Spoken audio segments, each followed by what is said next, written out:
Muito bem, nós temos falado nesses últimos dias, últimas semanas, sobre reconstruir. É necessário reconstruir.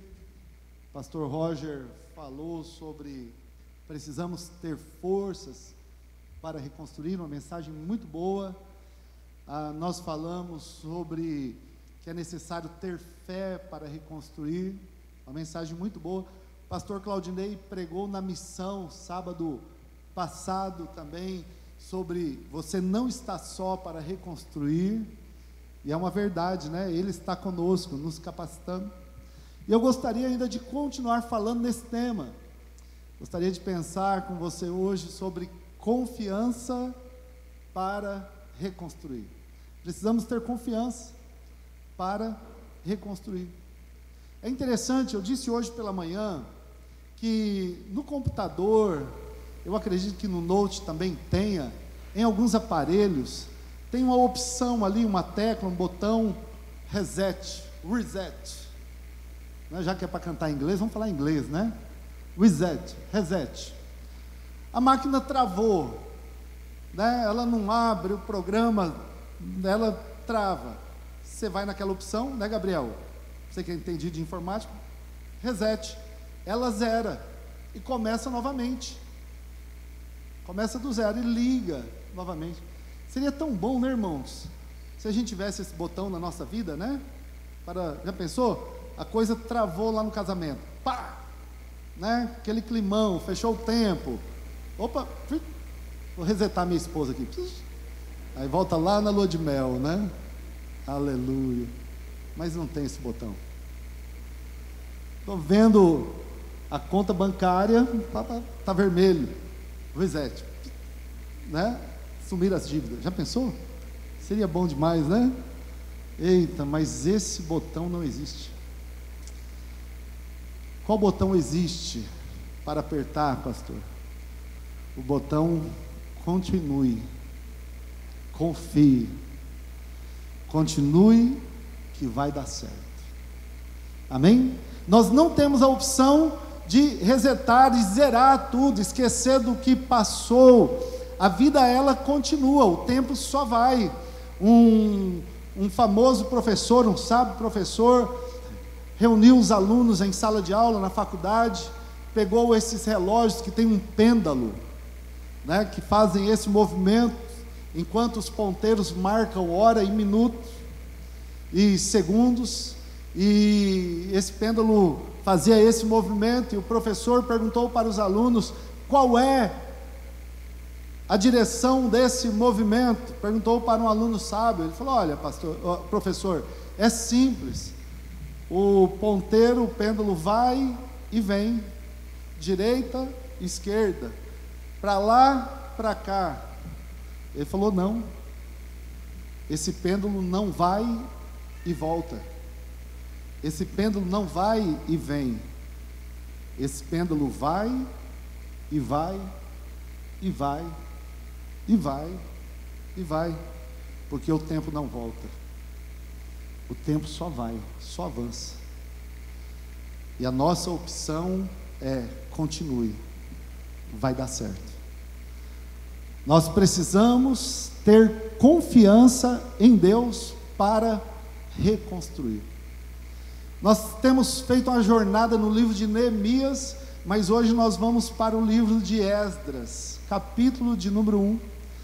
Uma curiosidade teológica para você: no começo, quando esse livro entrou para o cânon, foi aprovado como livro inspirado por Deus para compor a Bíblia, que é uma coletânea de livros.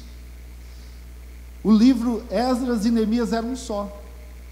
Depois de alguns concílios, resolveram separar as histórias, mas eles são contemporâneos. Enquanto Neemias construiu um muro, Esdras estava restaurando o templo. Tá bom? E o capítulo de número 1, nós faremos a leitura de todo o capítulo, tem apenas 11 versos, e é muito legal a história de Esdras, o capítulo de número 1, especialmente como tudo começa. E o texto começa Deus usando o improvável, um rei de outra nação, de outra religião, que não tinha vínculo nenhum com o judaísmo, um rei, líder de um império, chamado Ciro, o persa. E é interessante, irmãos, o capítulo então começa assim. Faremos a leitura em Esdras capítulo 1. No primeiro ano do rei Ciro, rei da Pérsia, para que se cumprisse a palavra do Senhor por boca do profeta Jeremias, despertou o Senhor o espírito de Ciro, rei da Pérsia, o qual fez passar pregão por todo o seu reino, como também por escrito, dizendo: Melri, tem como mudar para a NVI? Tá? Na NVI, olha o que o rei Ciro disse, no primeiro ano dele, para que se cumprisse o que Deus disse pela boca do profeta Jeremias, 70 anos atrás. Assim diz Ciro. Ciro pega então, no primeiro ano, e escreve um decreto real, lá da Pérsia. Assim diz Ciro, rei da Pérsia: o Senhor, o Deus dos céus, deu-me todos os reinos da terra e me designou para construir um templo para ele em Jerusalém de Judá. Deus me deu todos os reinos da terra e me designou para construir um templo em Jerusalém. Verso número 3: qualquer do seu povo, qualquer judeu que esteja entre vocês, espalhados nas nações, que seu Deus esteja com ele, que vá a Jerusalém de Judá reconstruir o templo do Senhor, o Deus de Israel, e o Deus que em Jerusalém tem a sua morada. Então eu estou liberando todos os judeus por todas as cidades do meu reino, que volte para Jerusalém para ajudar na reconstrução do templo. Agora não é dos muros. Lembra que eu falei? Neemias fica com os muros, Esdras fica com o templo.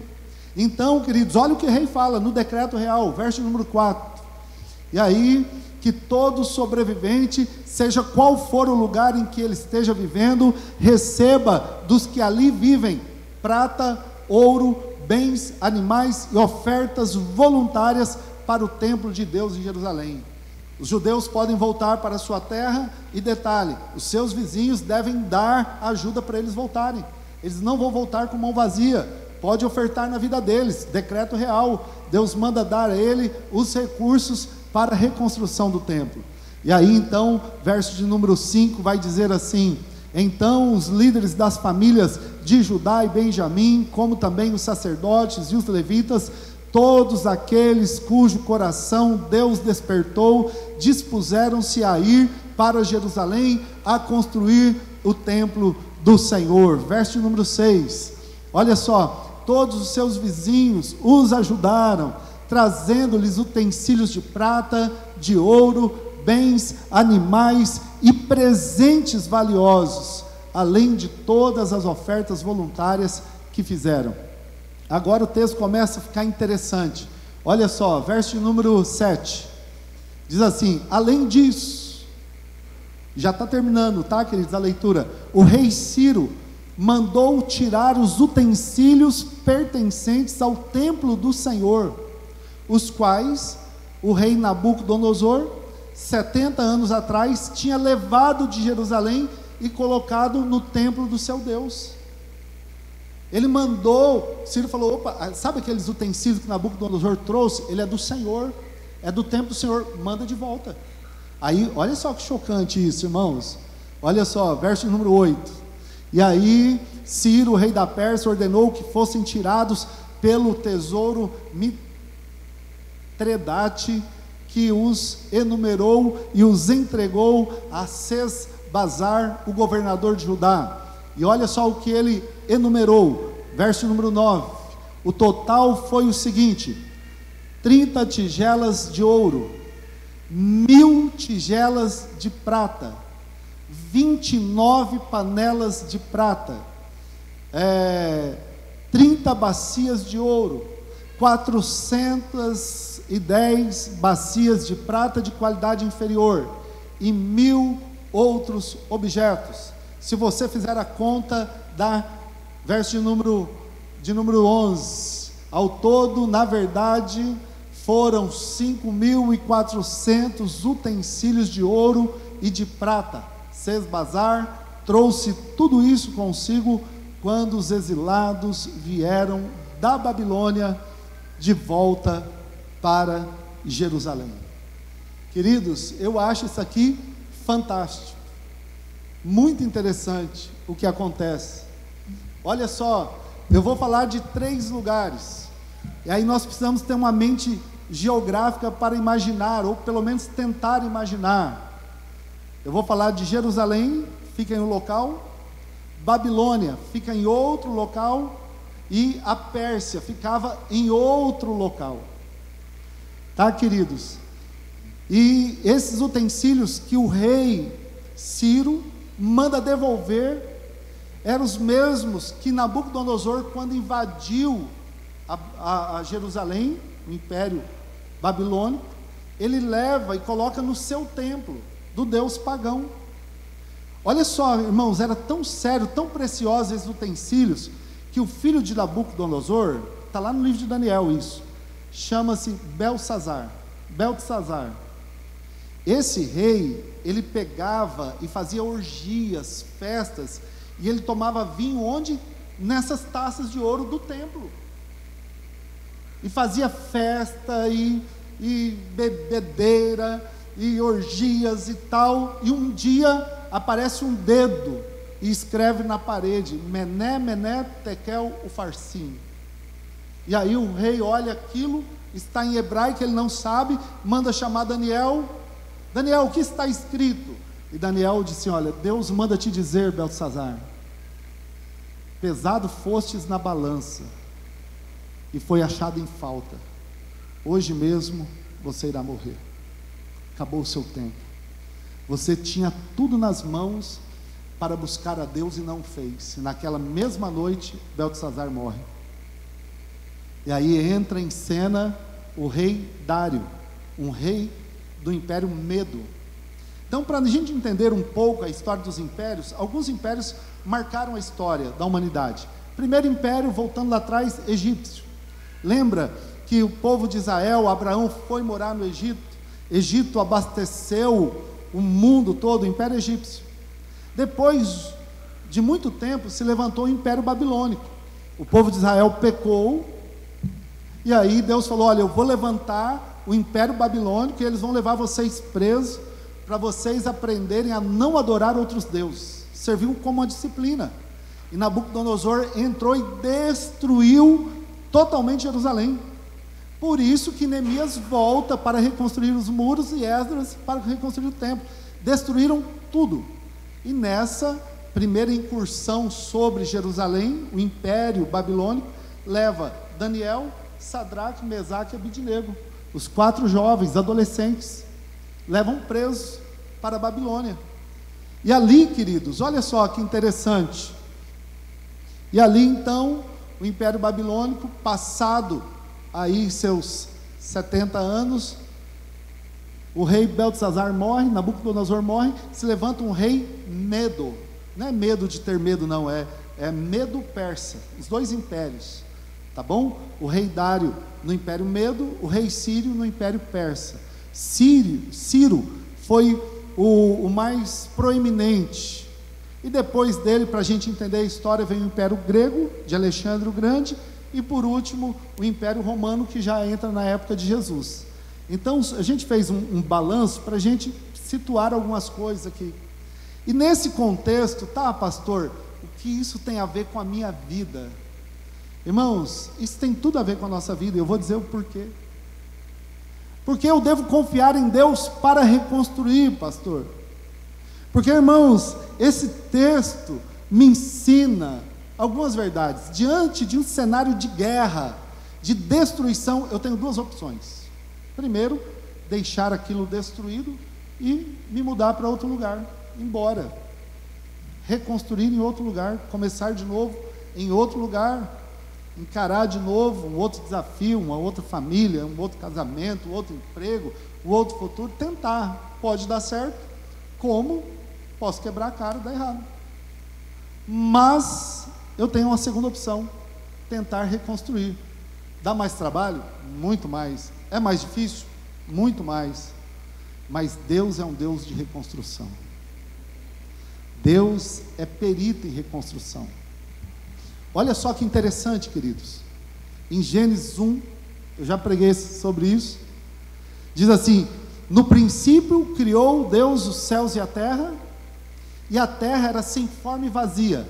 Havia escuridão, trevas sobre a face do abismo.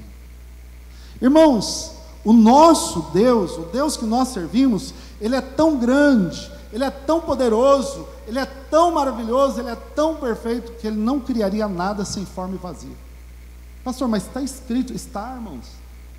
Mas no original pode ser traduzido por: no princípio criou Deus os céus e a terra, vírgula, passaram-se alguns milhões de anos, é possível. Houve, segundo a ciência, uma chuva de meteoros que bateram contra a terra, destruiu a terra, causou a morte dos dinossauros, e a terra tornou-se sem forma e vazia. Tornou-se o caos, houve separação dos continentes, aí entra na área de história. E aí Deus entra em cena. Talvez milhões de anos depois, ou poucos anos depois, um tempo depois, Deus entra em cena, naquele cenário que estava o caos, trevas sobre a face do abismo. Imagine comigo que aqui seja um abismo.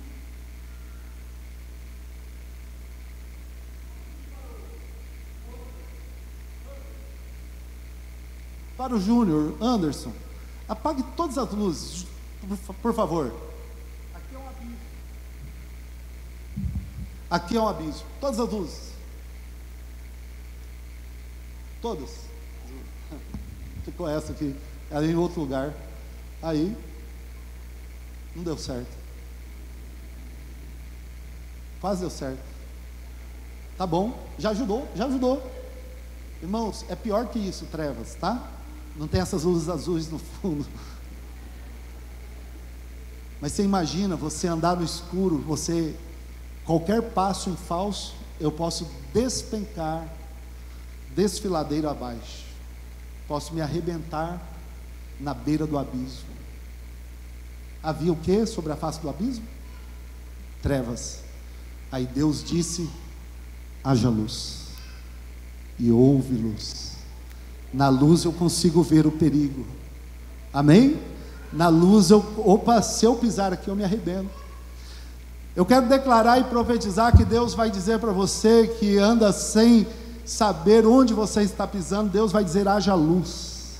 Você não dará nenhum passo em falso, não tomará nenhuma decisão errada, você não vai se arrebentar. A luz do Espírito Santo vai iluminá-lo. Haja luz, e houve luz. E Deus começa a reconstruir o planeta. E agora nós voltamos para a nossa história, nessa pós-pandemia, praticamente pós-pandemia, vamos crer, acreditar e profetizar que estamos acabando, saindo, ainda não podemos baixar a guarda, tem que ter os cuidados, mas está hoje muito melhor do que há 1 ano e meio atrás, sim ou não, irmãos? Muito melhor. Nós não sabíamos há 1 ano e meio atrás se estaríamos aqui hoje, mas estamos. Você venceu, nós vencemos, estamos vencendo, vamos continuar vencendo, amém? Porque nós estamos nele, e vencendo vem Jesus, Ele é vencedor para sempre, eternamente. Mas muitas pessoas vão precisar reconstruir algo nessa pós-pandemia. Estava conversando hoje com a minha esposa, o pastor André perdeu o seu pai hoje. A família vai precisar reconstruir muitas coisas. Aquela figura paterna não estará mais presente. Irmãos, é uma reconstrução de comportamento, de atitude. Vão chegar ali, vai estar um vazio. E só quem passa por essa dor terrível sabe o quanto é difícil. Meu Deus. Alguns comerciantes precisaram reconstruir, recomeçar. Alguns se deram muito bem. Eles falaram: pastor, a pandemia fez meu negócio bombar. Outros falaram: pastor, a pandemia foi uma bomba nos meus negócios. Reconstruir. Possível que você esteja na estatística dos 400% de divórcios que aumentaram durante a pandemia. Eu não sei, talvez seja tudo legal, mas nunca é tarde e sempre é tempo para reconstruir. E eu quero dar para você rapidamente 3 motivos para você confiar na reconstrução. Confiança para reconstruir. Primeiro, pastor, por que eu devo confiar? Porque Deus é soberano. O que é isso, pastor? O que isso quer dizer? Quer dizer que Ele está no controle de tudo. Ele não saiu de cena. Parece que Ele está no porão do barco dormindo, mas não está. Ele está ali com o timão nas mãos. Está controlando tudo e todos. Pastor, nós somos quase 8 bilhões de pessoas vivas sobre a face da terra. Ele está cuidando de tudo.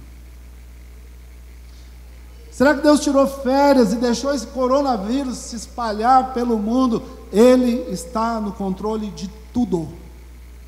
Ele é soberano. Ele tem todo o poder. Olha para esse texto.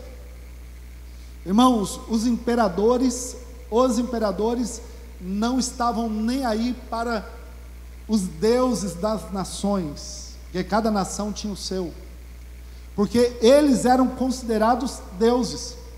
Por isso que os faraós eram embalsamados, porque falaram: não, ele é Deus, ele morreu agora, mas daqui uns dias ele ressuscita, deixa ele embalsamado aí. Eram mumificados, por isso tem as múmias.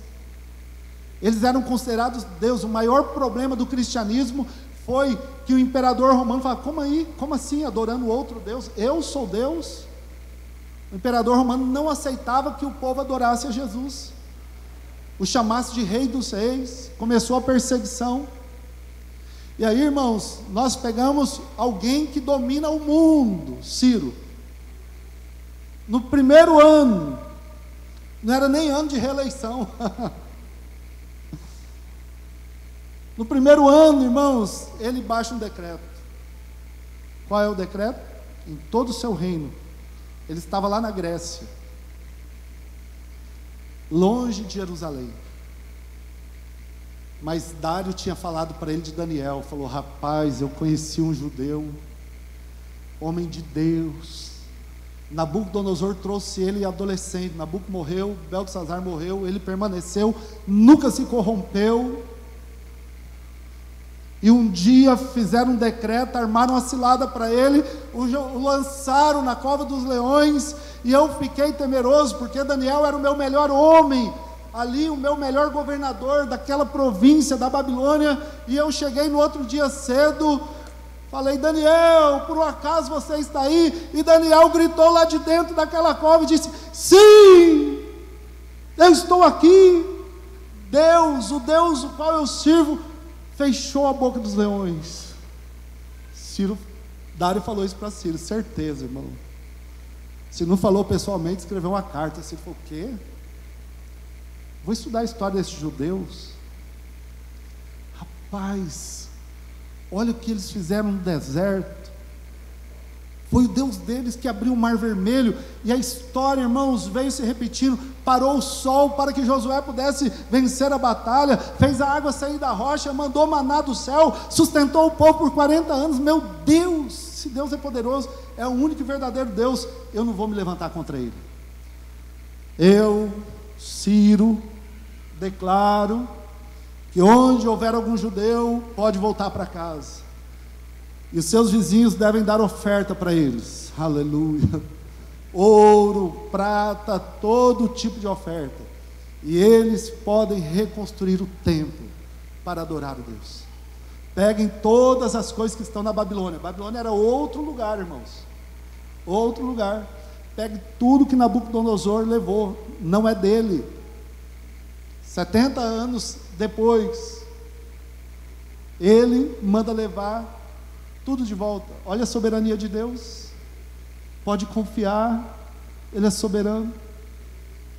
Eu vou dar mais um motivo para você continuar confiando em Deus. Ele cumpre aquilo que Ele promete. Ele cumpre, irmãos. Isso aqui choca o meu coração, porque eu dei uma informação errada hoje pela manhã. Eu fiz um cálculo dos tempos, o tempo de Isaías e o tempo de Neemias. Eu falei 350 anos, eu falei de épocas, mas hoje à tarde eu fui estudar o início do livro, e o tempo caiu um pouco, mas não muda nada. Irmãos, Deus cumpre o que Ele promete. Você sabia que Deus havia falado por meio do profeta Isaías, que viveu 225 anos antes de Neemias? Ciro nem tinha nascido, não existia Dário, não existia Nabucodonosor. E o profeta Isaías diz, olha só, lá em Isaías 45, 225 anos antes, verso de número 11 a 13, o povo ainda estava na sua terra, em Jerusalém, vivendo ali, queridos. E aí diz o seguinte, olha só: assim diz o Senhor, o Santo de Israel, o seu Criador, a respeito das coisas vindouras. Você me pergunta sobre os meus filhos, ou me dá ordens sobre o trabalho das minhas mãos? Verso número 12, olha só, ele diz: fui eu que fiz a terra, e nela criei a humanidade. Minhas próprias mãos estenderam os céus, como talvez uma mulher que estende a roupa no varal. Minhas próprias mãos estenderam os céus, e eu dispus o seu exército de estrelas. Eu criei todas as estrelas, as bilhões, trilhões de estrelas existentes em todas as galáxias. Verso número 13. Aí eu quero que mude a versão, por favor, porque essa versão, olha só, irmãos, eu achei isso aqui chocante. 225 anos antes, eu, na minha justiça, levantarei a Ciro, e todos os seus caminhos endireitarei. Eu, Deus, Criador dos céus e da terra, que estendeu ali os céus com as mãos, vou levantar um homem chamado Ciro, e ele edificará a minha cidade e libertará os meus exilados, não por preço, nem por presente, diz o Senhor. Aleluia. Irmãos, 225 anos antes, Isaías diz isso. O povo nem entendeu, mas eu vou levantar um homem, e ele vai trazer o meu povo, e vai restaurar minha casa. Deus cumpre o que Ele promete. Olha o que diz Josué 21:45.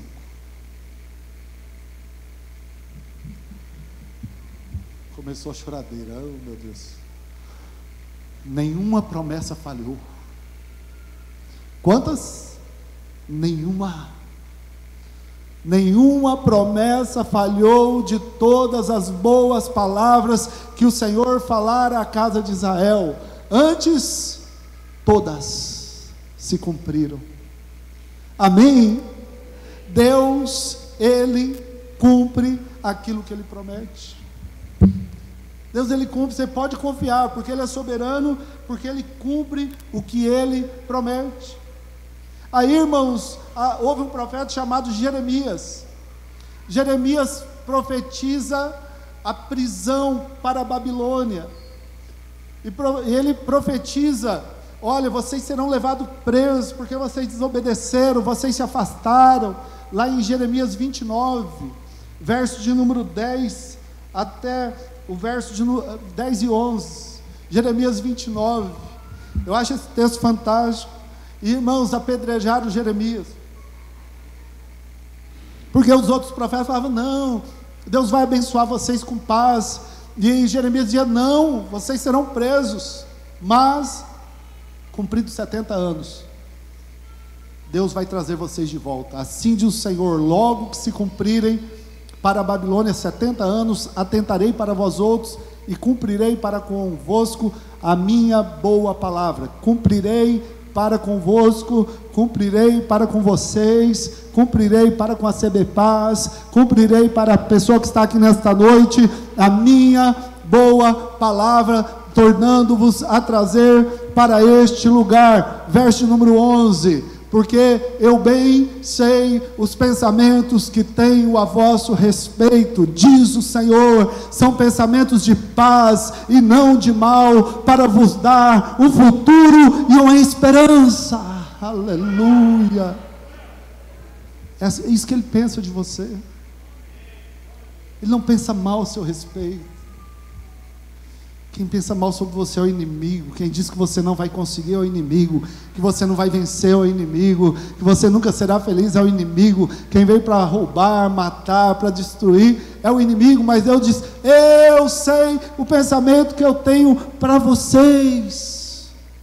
São pensamentos de paz, são pensamentos de bem, não de mal, para vos dar um futuro e uma esperança, para vos dar o fim que desejais.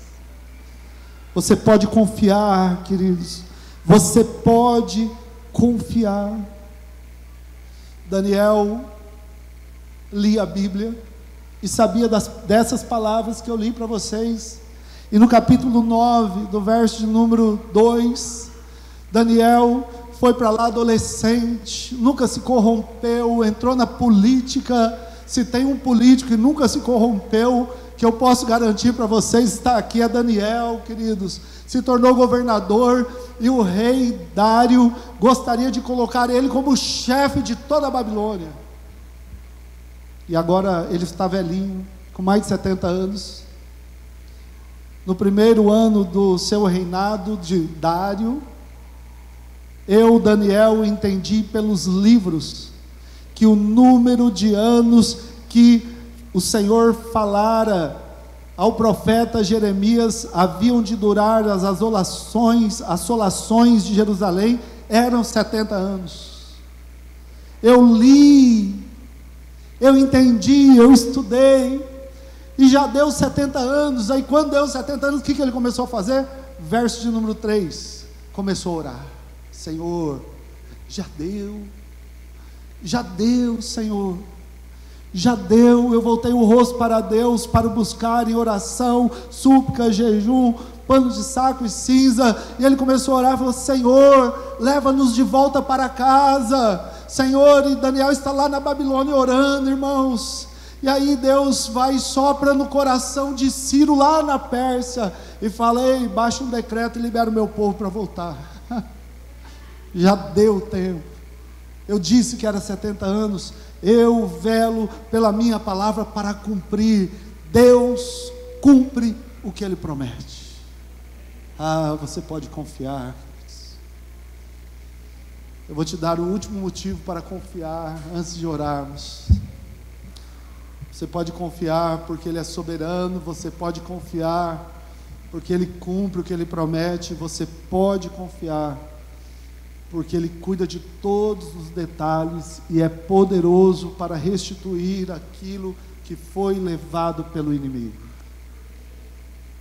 Ele é poderoso para restituir tudo. Irmãos, esse texto não está escrito à toa. Quando a partir do verso número 8 ele começa a falar tantas taças de ouro, tantas de prata, 29 facas de ouro, ao todo 5.400 utensílios. Irmãos, um dia nós fomos para o Paraguai para comprar 100 pratos, 100 garfos, 100 facas. Eu fui com o meu carro achando, falei, não imaginava, irmão, 100 pratos de porcelana, não coube, tive que chamar ajuda. Você imagina, irmãos, o que é transportar 5.400 utensílios de prata, de ouro, em uma longa jornada. Mas o que eu quero falar aqui, que Deus coloca esses detalhes no texto para mostrar cada detalhe. Eu vou restituir, cada detalhe eu vou restituir. E aí eu vou para a palavra de Deus, e eu vejo lá em Jó, capítulo 33, verso de número 26, Deus falando em restituição. Lá em Jó: deveras, realmente orarás a Deus, Ele lhe será propício, Ele inclinará o coração para a sua oração, Ele com júbilo verá a face de Deus, e Deus lhe restituirá a sua justiça. Jó pode orar e Deus vai restituir, porque Ele é o Deus que cuida de cada detalhe. Joel 2:25 diz assim, irmãos: restituir-vos-ei os anos que foram consumidos pelo gafanhoto, pelo migrador, pelo destruidor, pelo cortador, pelo medo, pelo pânico, pelo abandono, pela rejeição, pelas mazelas da vida. Não importa o que o inimigo fez, ele vem para matar, roubar e destruir, mas eu, o Senhor, vou restituir, vou restaurar. Você pode confiar. Aleluia. Você pode confiar, queridos. Zacarias 9:12, ele diz assim na sua palavra: Ele é bom. Voltai à fortaleza, ó prisioneiros da esperança. Se tem algo nessa vida que você deve ser preso, não é pelo álcool, não é pela droga, não é pelo tabaco, não é pelos jogos, pela pornografia, pelo medo, pelos medicamentos. Você deve ser preso pela esperança. Deixa a esperança nesta noite prender a sua alma, o seu coração. A melhor prisão que uma pessoa pode estar é na prisão da esperança. Hoje também vos anuncio, ó prisioneiros da esperança, que tudo vos restituirei em dobro. Irmãos, até lembrei daquela canção, Júnior: a esperança para aquele que crê, a esperança para aquele que clamar. Amém. Ele fará tudo novo. Aleluia. Lembrei agora, cara. Tudo novo. Tudo novo. Tudo novo, amém. Você pode confiar. Ele está no controle de tudo. Eu sei que houveram percas. Eu sei que houveram alguns desconfortos, mas Ele está no controle. Pode confiar. Eu bem sei os planos que eu tenho sobre vós. São planos de paz. Ei, você que está em casa, Ele está dizendo: eu bem sei os planos que tenho para você, para a sua casa, para a sua família. São planos de paz. Pode confiar. Ele é soberano. Ele está no controle de tudo. Ele cumpre o que Ele promete, e Ele restitui todas as coisas. Todas as coisas. Jó é um exemplo disso. Eu quero finalizar dizendo para você que a glória da segunda casa será muito maior, muito melhor que a da primeira. É o que diz Ageu 2:9. Quero orar com você. A glória dessa última casa será maior, será melhor do que a da primeira, diz o Senhor dos Exércitos. Neste lugar darei aquilo que os homens necessitam. O Senhor dá de graça. Vamos ficar em pé, queridos.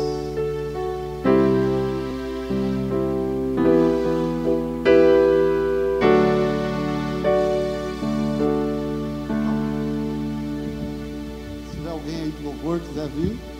Há esperança para aquele que crê. Cadê o Mateus? Não está aí? Tá, vem Mateus, vem Mateus. Ah, vem Mateus. Esperança para quem... Sei que o Júnior sabe, mas eu quero Mateus. Esperança para quem se humilhar. Essa é a hora que Deus vai fazer tudo novo. A esperança. A esperança para aquele que crê. A esperança para quem se humilhar. Essa é a hora que Deus vai fazer tudo novo, tudo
sabe a área da sua vida que precisa de restauração, de reconstrução, de restituição.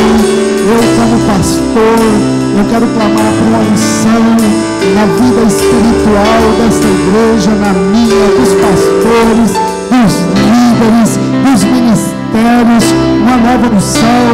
Enquanto eu oro aqui, eu quero que você ore aí, eu quero que você clame, eu quero que você busque, eu quero que você adore, eu quero que você levante sua voz e comece a dizer: Senhor, vai restaurando, vai restituindo, vai mudando, vai restituindo os anos consumidos pelos gafanhotos, aquela perca, aquele ente querido, aquela dor, aquele vazio, o negócio que deu errado, o casamento, o relacionamento, a vida espiritual, as prisões, os vícios, enfermidade, tudo que vem assolando, vai cair por terra hoje, em nome de Jesus, no seu casamento, na sua vida familiar. Deus vai começar tudo novo, tudo novo, tudo novo. Vai receber a chama, o primeiro amor, Senhor. Vai receber a chama aqui dentro, a vida do teu coração, a chama do primeiro amor. Quero te buscar nas madrugadas, quero buscar a tua face, quero ler a tua palavra, quero continuar, Senhor, buscando o Senhor. Vem sobre esta igreja, apaga toda ideia de divórcio, de separação, de violência dentro de casa, sobre a família, sobre os casais. Quebra essa maldição. Vem, Senhor, sobre a vida financeira dessa pessoa que trabalha e não prospera, que não se encontrou. Venha sobre a vida emocional dessa pessoa. Pai Santo, vem visitando todas as áreas, vai restaurando a alegria, vai restaurando a paz, vai restaurando, ó Deus, a autoestima. Manda embora os complexos, manda embora as revoltas, manda embora a mágoa.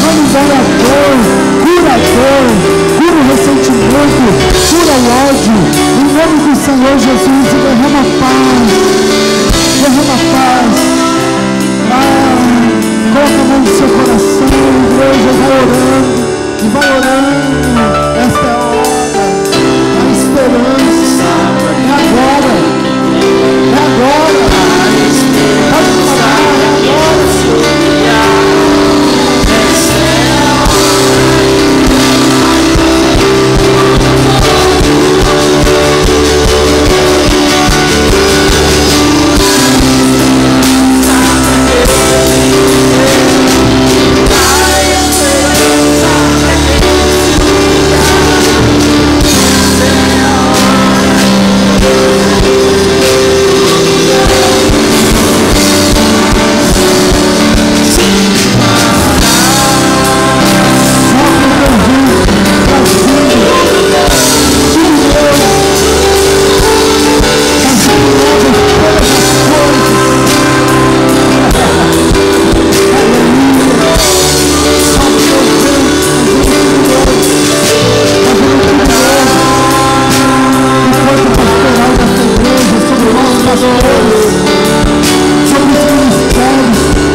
Dominando a nossa mente, o nosso coração.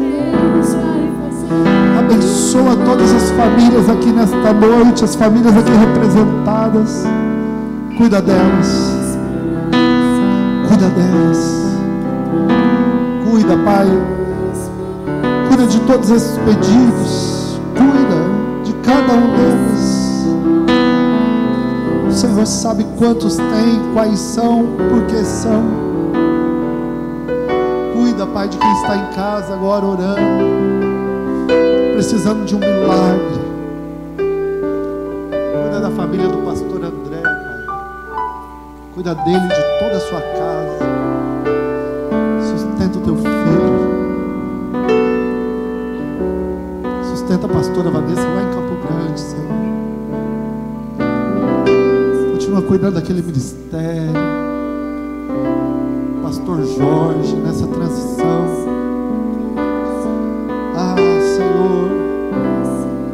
Senhor, cuida dos teus filhos.